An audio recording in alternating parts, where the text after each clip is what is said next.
since I have no solar, and it looks like my battery can't hold the charge, my lithium battery, not my van battery.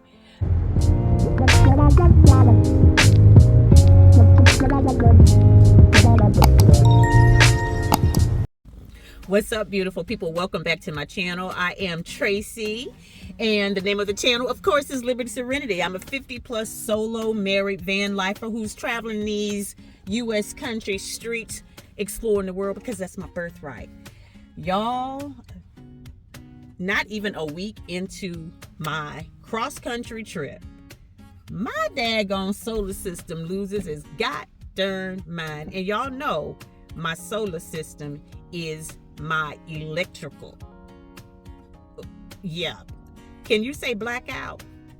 Let's talk about it in the video, because yeah, it was something else. One thing about this life is it's gonna keep you on your toes, keep you on your toes, keep you on your toes. It's gonna test you. It's gonna test you. You're gonna learn what you're made of in this life. You better believe it. If you didn't know what you was made of before, van life gonna teach you. You're gonna learn some things. Trust and believe. Trust and believe that. I left my campsite in New Jersey a couple of days ago. And when I left, I noticed my lights were flickering, right? Now, everything in my van is 99% 12 volts. My microwave is 120, and my heated floors are 120, 110, 120, whatever. 6 in one hand, half a dozen in the other, right? Anywho, so my inverter just went out. But it came back on, and I'm like, what the Hammond Brown Genesis is going on? Well, the next night when I got to Connecticut, I'm getting ready to prepare for bed, make me some tea, wash my butt, all the things, you know.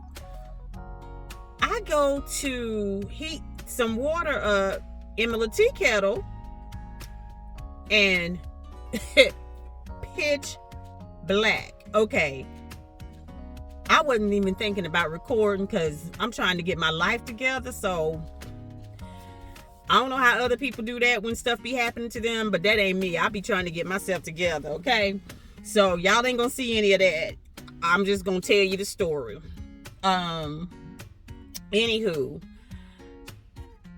I still don't know what's going on with my solar, but I am preparing. I didn't know what was going on, so I hit my main disconnect, which is like your circuit breaker in your sticks and bricks home. And I found a RV repair service. The people I'm staying with at their place at Harvest Host referred me to RV people that work on solar. And I talked to the guy. Seems like a really nice guy. So I have an appointment to see him. And hopefully this is just a fuse. Hopefully it's simply, well, I check my fuses, the ones that I can get to, because I do have some fuses to my inverter and my solar charge controller that I cannot get to because it's up under my bed behind my drawer that I need to have a redesign on, because it's not. It ain't. I love the design, but I need to be able to access that easily. And the drawer slide that it's on, it locks, and I can't take the drawer off. I need a drawer slide that I can take the drawer off, but I don't have any sides. So we're going to have to figure that out. But anyway, nonetheless, they're going to have to take that out, and hopefully it is just a fuse up under there. Worst case scenario, one of my lithium batteries, because I noticed that my voltage was dropping, and I'll show you some images of that. You'll see an image here or here of that. And which was weird because my battery should stay in the 13, 14 area. Like your car battery should stay in the, you want it to stay in the 13, 14.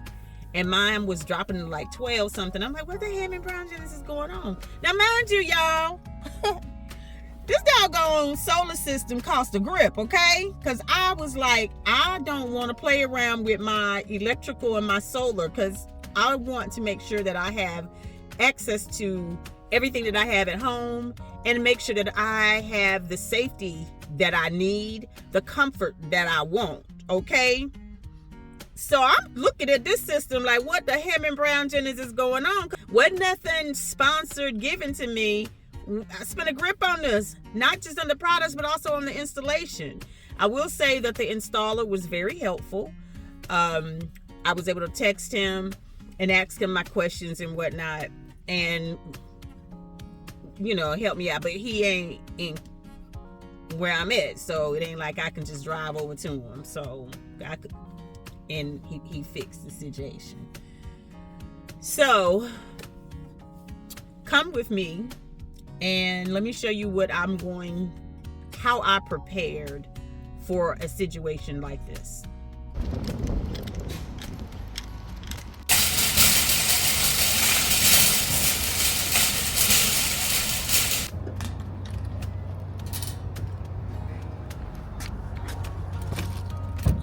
When I was putting everything in my van, I had to think about what if I lost power? What if I lost heat? My diesel heater, which this has happened since I have no solar, and it looks like my battery can't hold the charge, my lithium battery, not my van battery. So here is how I am staying cool, calm, and collected in this situation, because the only thing you can do is roll with the punches, or you can walk around with an attitude, and I prefer not to walk around with an attitude, because negative energy brings you negative energy, and I ain't trying to have that. First thing I have is I have my power stations. I have a 1000 watt Jackery, and I also have a 200 watt Jackery. I use my smaller one to power up like my computer, my phone, my lights, small things. This thing takes forever to charge, whether it is plugged in or solar, so I use this one more, and I do plan to upgrade to LiFePo versus these, because these are lithium batteries, the lithium phosphate, and I would prefer lithium ion. Nope, y'all know what I'm talking about. And I would prefer those. I also have several of these smaller packs, and this is chargeable via solar, and I like to get items that I can charge using solar as much as possible.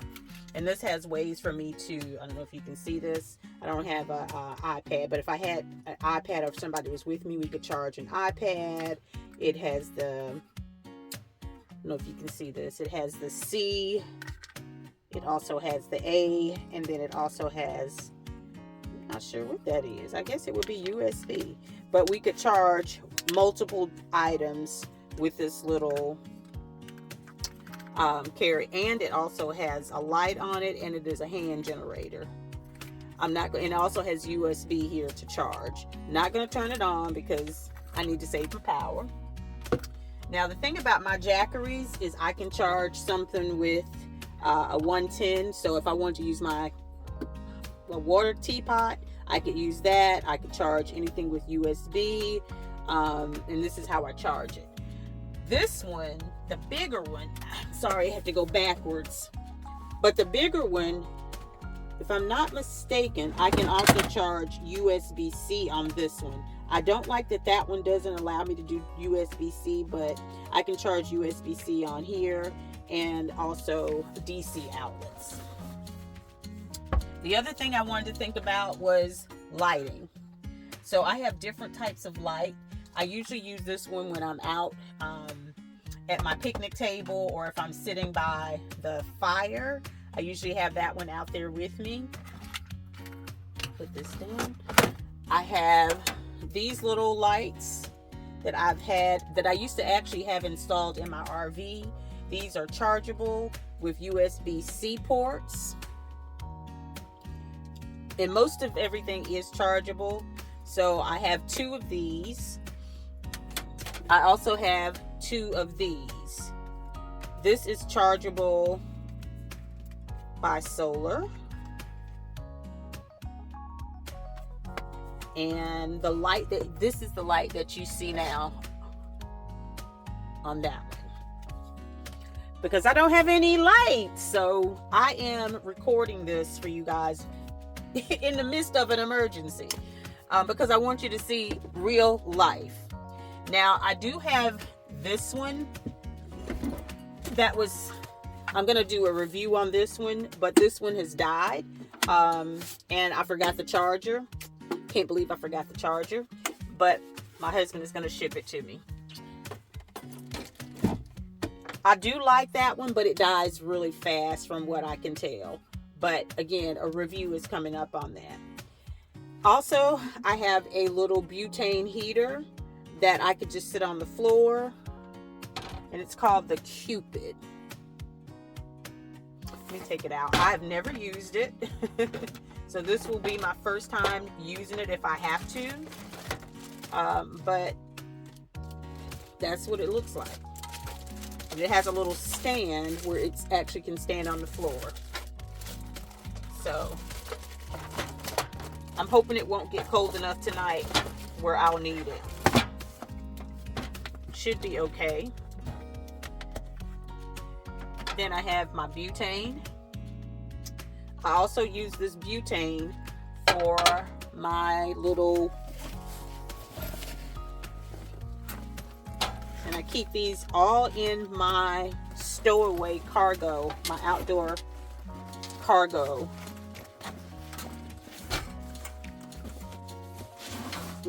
I'm sure you guys have seen these little 1-burner propane stoves. Not propane, butane, or what's the other one? I can't think of the other one. But yeah, that's what I use to cook and heat up.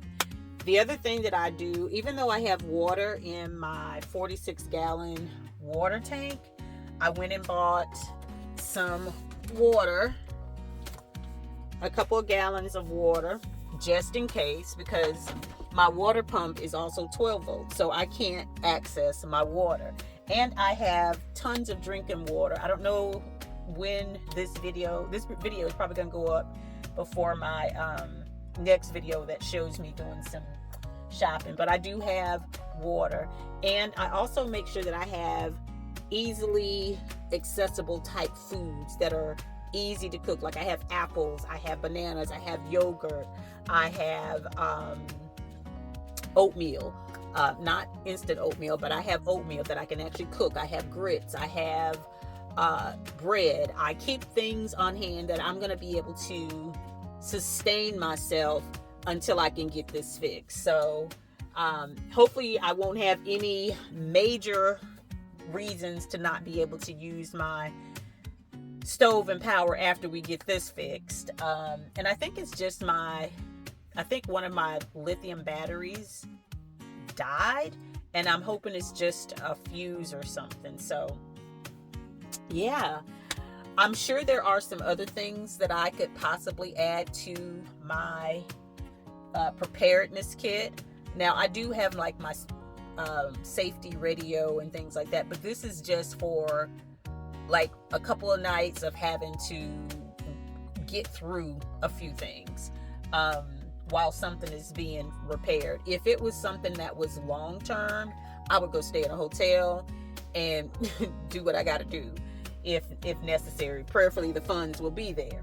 So I hope you enjoyed my preparedness video, and if there's some things that you would add, I would love to know what you would add to your preparedness kit if you were traveling in a van or RV or car,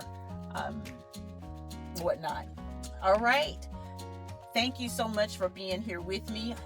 If you are a new subscriber or a new viewer, I hope you will become a new subscriber. Hope I said something, shared something, did something, or my bubbly personality drew you in and you just want to be a part of the Liberated Soul family. So just go ahead and hit that subscribe button right down there or up there.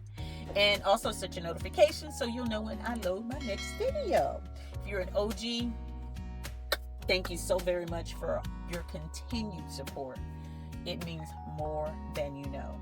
Until the next time, I'm working on that. You all, please continue to plant the seeds that are going to propel you forward so that you can grow, thrive, and flourish while you create and live the life that you deserve and you want. You can do this. I believe in you, and I'm praying that what I'm doing shows you that it is possible. Love you guys. See you next time.